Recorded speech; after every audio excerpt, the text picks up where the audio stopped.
In the book of Ephesians, we are told that God is rich in grace and mercy, and that He has lavished us with His wealth of compassion.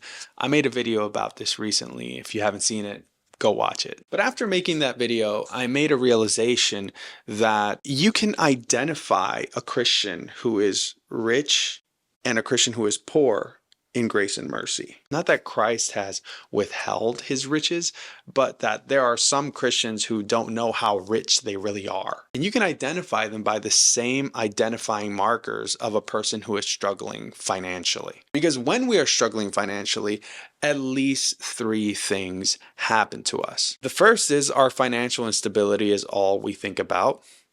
We judge people who have money and we sink or we swim. For example, when you are struggling financially, the question in your mind is, how can I make more money? It's the same when people have low grace and mercy.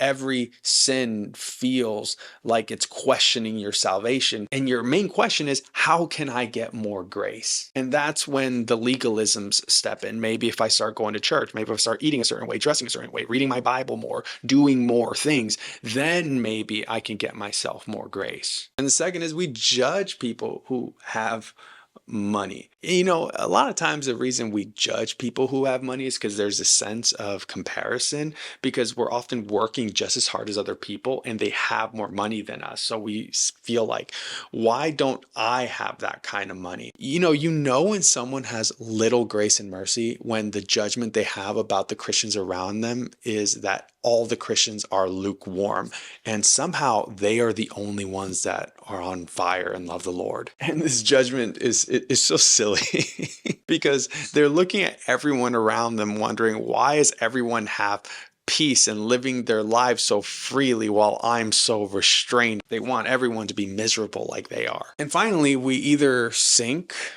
or we swim. If you just stop hustling, you're going to end up homeless. And this often looks like people completely losing their faith or becoming angry with the church, or you keep swimming, struggling financially. And spiritually, that can look like becoming legalistic and judgmental, or at worst, both. But of course, this illustration has its limitations because in Ephesians 4, Paul says that we need to live a life that is worthy of Christ. So it doesn't mean that you can do whatever you want, but what it does mean is that when you sin, you know that there is money in the bank. In case anyone hasn't told you today, you are rich.